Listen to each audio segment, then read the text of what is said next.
Ya pemirsa, terima kasih Anda masih terus bersama kami di Prime Time Talk dan saat ini sudah hadir Direktur Program SMRC Sirojudin Abbas. Selamat sore Pak Abbas. Selamat sore. Terima kasih sudah hadir di studio kami. Kita akan langsung membahas tentang survei yang dikeluarkan oleh SMRC yang dilakukan pada Desember 2015. Tapi pertama-tama mungkin saya ingin tahu, ini kan survei terakhir diadakan pada Oktober 2015 untuk 1 tahun pemerintahan. Hanya kurang dari 3 bulan kemudian SMRC mengadakan survei lagi pada Desember. Ini latar belakangnya apa sebenarnya? Karena kita ingin memotret kondisi Indonesia, sosial ekonomi Bukan dan pesanan ya? politik. Enggak, kita memang punya survei Pesanan masyarakat.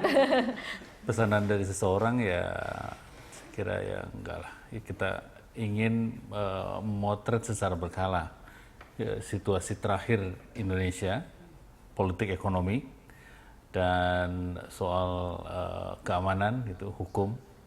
Dan ternyata juga kita menemukan banyak hal yang menarik. Kadang-kadang kita terlalu terpaku dengan gambaran sekian bulan yang lalu, ternyata perubahan di masyarakat berlangsung demikian cepat. Oke, apa yang menarik yang Anda temukan pada Desember 2015 yang kemudian berbeda dengan Oktober 2015? Tingkat kepercayaan kepada pemerintah, kepada presiden lebih rendah ketimbang temuan saat ini. Persepsi terhadap sejumlah indikator sosial ekonomi misalnya juga berubah. Misalnya di bulan Oktober keyakinan masyarakat terhadap ekonomi lebih rendah ketimbang temuan saat ini, gitu. Itu meningkat ya Pak?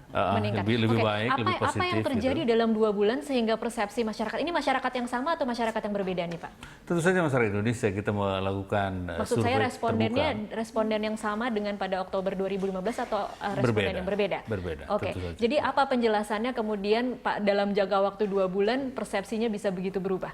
Saya kira ada beberapa perubahan yang cukup mencolok yang dialami bangsa Indonesia dalam 3 bulan terakhir. Pertama, bahwa perubahan harga BBM itu juga memberikan harapan yang positif, sehingga itu efeknya kan ke kebutuhan pokok sedikit membaik buat masyarakat. Yang kedua juga secara politik, stabilitas politik dan ekonomi, juga stabilitas keamanan dipersepsi lebih positif dan pemerintah dalam hal ini presiden sudah lebih bisa mengendalikan situasi, sehingga kepercayaan publik menguat dan presiden kelihatan lebih in charge dalam mengelola pemerintahan. Lalu juga kita melihat penegakan hukum relatif semakin baik di persepsinya, meskipun ada gonjang-ganjing soal perubahan undang-undang KPK dan perubahan pengurusan dan kepemimpinan di KPK, tetapi respon masyarakat justru menunjukkan bahwa kepercayaan terhadap hukum semakin menguat, dengan harapan tentu saja undang-undangnya jangan diubah. Gitu.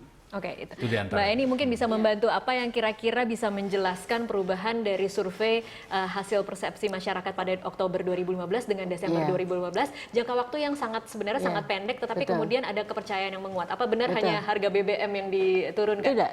Jadi seluruh di luar ekonomi ini sebenarnya kan hampir semuanya membaik. Jadi dari sisi politik, keyakinan terhadap penegakan hukum dan semuanya kan meningkat.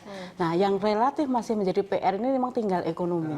Jadi cuman persoalannya ekonomi ini kan yang paling krusial gitu kan. Nah, tetapi kalau dibandingkan dengan Oktober ini walaupun masih relatif sedikit tapi sudah ada perbaikan karena November, Desember ini pertama nilai tukar itu sudah tidak gonjang-ganjing lagi, pertama. Terus kedua, walaupun Desember ini belum dilakukan penurunan harga BBM, tetapi sudah diumumkan. Jadi waktu disurvei itu orang sudah tahu bahwa nanti pemerintah akan melakukan kebijakan penurunan harga BBM. Nah, ketiga sebenarnya yang paling sangat menentukan itu tadi berbagai macam realisasi walaupun masih sangat terbatas ya realisasinya di infrastruktur.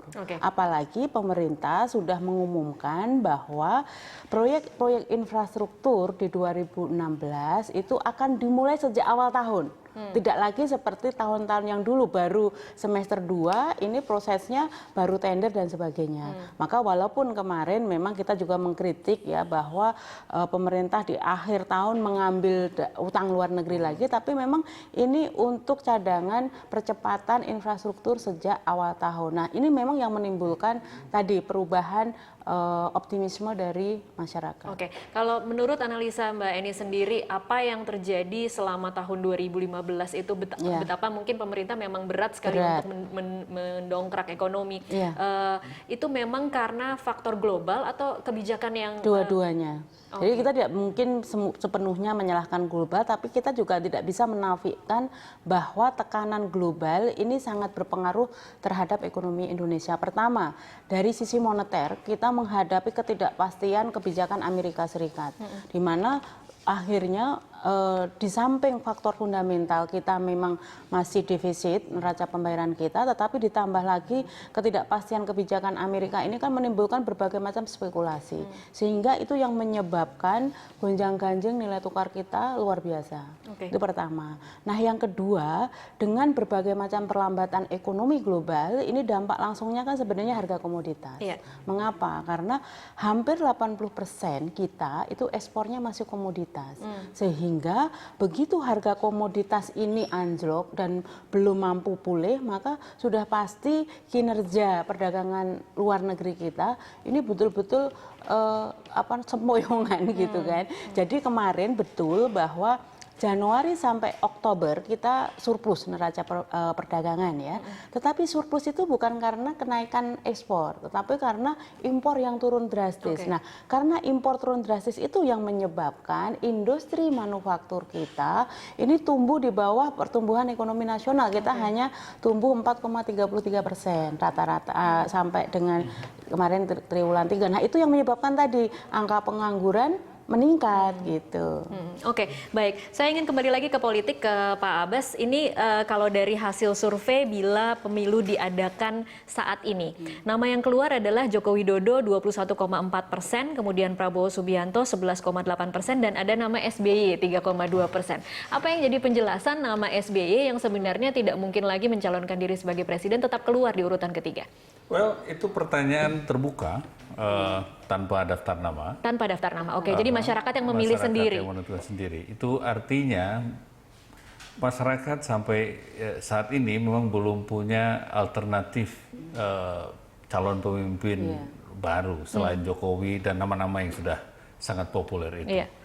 Tentu saja memang ada penurunan misalnya dari sisi dukungan ke Pak Jokowi, dari sisi dukungan Pak Prabowo juga ke Pak SBY dibanding saat Pilpres yang lalu. Tapi masyarakat saat ini saya kira sebagian masih ada yang membayangkan akan dipimpin oleh ketiga tokoh besar itu. Nah, tetapi karena ini masih baru setahun sebetulnya pemerintah, sebetulnya belum ada alternatif kandidat yang lebih populer dan lebih disukai dibanding ketiga orang disebut. Meskipun kita tahu ada nama-nama lain seperti mungkin Ahok, kemudian Ridwan Kamil, itu namanya masih belum begitu besar. Belum bisa. Kalau saya melihatnya lebih kepada masyarakat mempunyai kerinduan di eranya Pak SBY. Rindu dengan SBY? Bukan. Kerinduan terutama dari sisi ekonomi. Karena kan yang kecewa ini kan lebih banyak sisi ekonomi. Jadi di eranya Pak SBY memang kan tekanan biaya hidup, tekanan harga kebutuhan pokok ini ya ada persoalan, tapi memang ini kan lebih baik gitu daripada eranya Pak Jokowi. Nah, mungkin artinya masyarakat berharap bagaimana pemerintahannya Pak Jokowi ini segera melakukan berbagai macam upaya agar berbagai macam yang dikeluhkan tadi segera bisa diatasi. Baik. Tapi tambahan lagi, Mbak, kalau memang menarik kita lihat bahwa dari sejumlah indikator yang kita uji, gitu. Indikator sosial polusi memang masih rendah. Misalnya yang di sini kita kelihatan soal pengangguran, soal mencari kerja, terus meskipun misalnya kita lihat optimisme terhadap kehidupan ekonomi atau pendapatan keluarga akan lebih baik tahun depan, tapi saat ini mereka merasa bahwa harga sembako masih terlalu berat. Artinya apa? Meskipun secara makro percaya bahwa presiden bisa memenuhi harapan masyarakat, aspek-aspek yang lebih spesifik terkait dengan kebutuhan pribadi dan keluarga kelihatan masih di bawah target. Dan kita temukan juga memang aspek sosial policy ini, misalnya soal mendapat perumahan masih susah, meskipun ada jalan raya sedikit lebih baik, tapi jalan lingkungan masih dirasa berat. Itu yang tadi menjadi perbincangan kita. Bagaimana persepsinya sebenarnya terasa beban hidup itu lebih berat, tetapi mereka bisa begitu percaya bahwa Jokowi mampu. Itu apa penjelasan kalau dari SMRC? Persepsi pada level makro bahwa apa yang dilakukan oleh pemerintah ini sudah tertangkap oleh masyarakat. Misalnya proyek infrastruktur. Atau masyarakat juga cukup mengerti bahwa ini adalah tekanan dari global?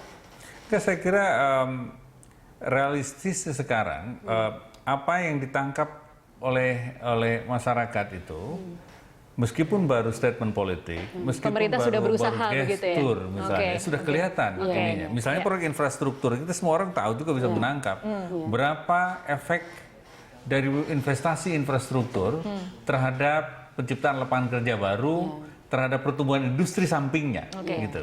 Itu juga memberikan harapan. Meskipun saat ini saya susah mencari kerja, gitu. Tapi ada optimisme mungkin tahun depan. Gitu. Jadi memang masyarakat tuh realistis. Jadi yang namanya ekonomi itu tidak bisa ujuk-ujuk, tidak bisa ini pasti by proses. Jadi minimal yang dipegang masyarakat itu adalah ada komitmen. Jadi kan ini pemerintah sudah banyak memberikan komitmen sebenarnya. Nah, di antara komitmen-komitmen itu sudah dimulai dilihat, oh ini komitmen yang ini jalan, terutama yang tadi komitmen untuk infrastruktur dan komitmen untuk memberikan dana desa yang peningkatannya sangat signifikan dari 20 triliun kan 2016 ini sampai 40 triliun. Termasuk juga untuk kredit usaha rakyat, termasuk juga diperbesar, ditingkatkan lagi dana transfer daerah dan sebagainya. Nah, ini yang harus betul-betul momentum ini jangan lepas lagi.